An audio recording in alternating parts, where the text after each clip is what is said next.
Sir, पाचोऱ्याच्या भूसंपादन प्रकरणी बनावट दस्तऐवज, शिक्के वगैरे असं न्यायालयाच्या निदर्शनास आल्यानंतर न्यायालयाने 4 वकिलांसह 17 शेतकऱ्यांविरुद्ध गुन्हा दाखल करण्याचे आदेश दिलेले आहेत. नेमकं काय प्रकरण आहे?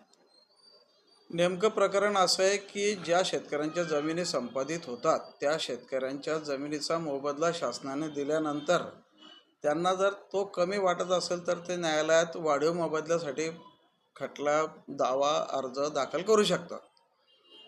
मात्र तो दावा अर्ज न्यायालयात भूसंपादन अधिकारी कार्यालयामार्फत आला पाहिजे.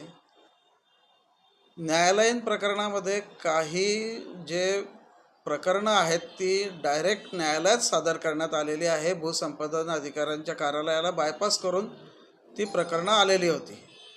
ही बाब एका तक्रारी अर्जावरून न्यायालयाच्या निदर्शनास आली. त्या अनुषंगाने न्यायालयाने भूसंपादन अधिकारी यांचा अहवाल मागितला आणि तो अहवाल मागितल्यानंतर न्यायालयाच्या असं निदर्शनास आलं की भूसंपादन अधिकारी कार्यालयाचे खोटे शिक्के वापरण्यात आले, खोट्या सह्या अधिकाऱ्यांच्या करण्यात आल्या आणि म्हणून ज्या शेतकऱ्यांनी पर्टिक्युलरली पाचोरा तालुक्यातील अटलगव्हाण, कोल्हे, पिंपळगाव या ठिकाणच्या शेतकऱ्यांनी ते खोटे अर्ज दाखल केले आणि त्या खोट्या अर्जांच्या माध्यमातून शासनाचा पैसा हडपण्याचा प्रयत्न केला आणि म्हणून न्यायालयाने त्यांच्या विरुद्ध सखोल चौकशी करून आपला न्याय निर्णय जारी केला.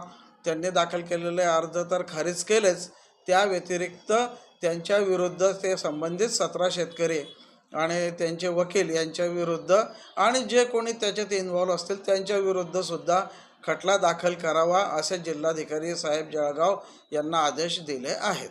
सर, याच्यात न्यायालयाने कडक ताशेरे उडलेले आहेत. हा सरकारी पैशांवर एक प्रकारे दरोडा टाकण्याचा प्रयत्न होता असं स्टेटमेंट न्यायालयाचं आहे. काय?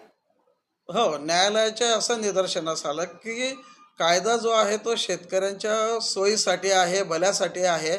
मात्र शेतकऱ्यांच्या भलं करण्याच्या नावाखाली शासकीय पैशाचा जर दुरुपयोग होत असेल तर तो होऊ दिला जाणार नाही आणि म्हणून न्यायालयाने त्यावर कडक ताशेरे ओढले आहेत आणि त्या शेतकऱ्यांविरुद्ध आणि त्यांच्या नावाखाली गैरकारभार करणाऱ्यांविरुद्ध खटला दाखल करण्याचे आदेश दिले आहेत. सर, हा जळगाव जिल्ह्यातील असा पहिलाच प्रकार म्हणावा लागेल आणि न्यायालयाचाही आदेश एक प्रकारे ऐतिहासिक मानला जातो.